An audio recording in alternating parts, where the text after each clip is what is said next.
Kolkata knight রাইডার্সের বিরুদ্ধে চেন্নাই অধিনায়ক ঋতুরাজ গায়কোয়াড় আজকে প্রথম জয়টা পকেটাস্থ করলেন।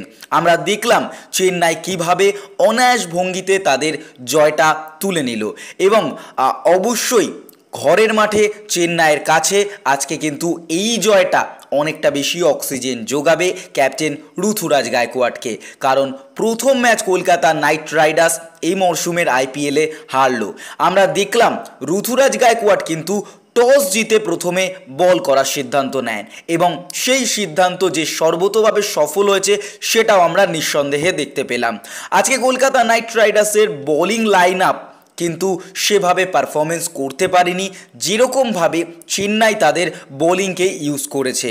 কলকাতা নাইট রাইডার্সের ব্যাটিং লাইন আপও একেবারে তাসের ঘরের মতো ভেঙে পড়েছে।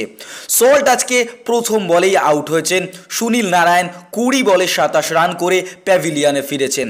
আঙ্গ ক্রিশ 18 বলে 24 রানে প্যাভিলিয়নে ফিরেছেন। ক্যাপ্টেন শ্রেয়াস আইয়ার 32 বলে 34 রান করে একটা ছোট্ট স্পেল খেলে তিনি প্যাভিলিয়নে ফেরত গেছেন। ভেঙ্কটেশ আইয়ার 8 বলে 3 রান করে আউট হয়েছেন। রামনদীপ 12 বলে 13 রান করে আউট হয়েছেন। রিঙ্কু সিং 14 বলে 9 রান করে আউট হয়েছেন। আন্দ্রে রাসেল 10 বলে 10 রান করে আউট হয়েছেন। এই কলকাতা নাইট রাইডার্স আজকে যেভাবে ব্যাটিং লাইন আপে ধস নেমেছে তাতে কিন্তু প্রশ্ন নাম থাকছে কলকাতা নাইট রাইডার্সে গুরুত্বপূর্ণ ব্যাটার মনীষ পান্ডেকে এখনও পর্যন্ত কেন ইউজ করা হচ্ছে না। কলকাতা নাইট রাইডার্সের এগেনস্টে আজকে তুষার দেশপান্ডে কিন্তু 4 ওভার বল করে 3টে গুরুত্বপূর্ণ উইকেট নিয়েছেন মাত্র 33 রানের বিনিময়ে। বাংলাদেশি বোলার মুস্তাফিজুর 4 ওভার বল করে 22 রান দিয়ে 2টো উইকেট নিয়েছেন। এছাড়াও কিন্তু আরও ভালোভাবে নিজের ওভারকে ইউজ করেছেন রবীন্দ্র জাদেজা। গত সিজনে ক্যাপ্টেন হিসাবে দায়িত্ব নিলেও সেভাবে সফল হতে পারছিলেন না। শেষ পর্যন্ত ধোনিকে আবার ক্যাপ্টেন্সি ফিরিয়ে দিতে বাধ্য হন।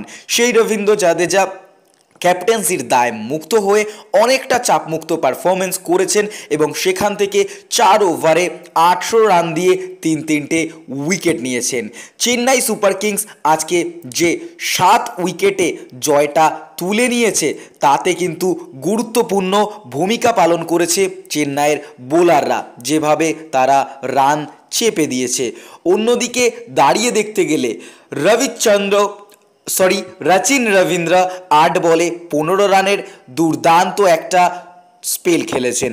সাথে ঋতুরাজ গায়কোয়াড় ক্যাপ্টেন ইনিংস তার ব্যাট থেকে আমরা দেখতে পেয়েছি।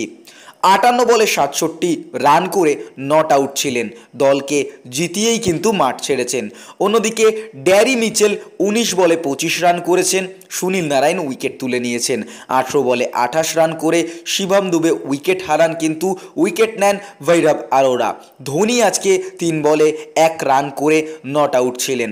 ঋতুরাজ গায়কোয়াড়, মহেন্দ্র সিং ধোনি দুজনেই কিন্তু যেভাবে তাদের মুন্সিয়ানাকে কাজে লাগিয়ে আজকে কলকাতা নাইট রাইডার্সের বিরুদ্ধে জয় তুলে নিয়েছেন তা কিন্তু অবশ্যই গোটা চেন্নাই সুপার কিংসকে অনেক বেশি অক্সিজেন যোগাবে, কারণ এই মরশুমে প্রথম হারের শিকার কলকাতা নাইট রাইডার্স।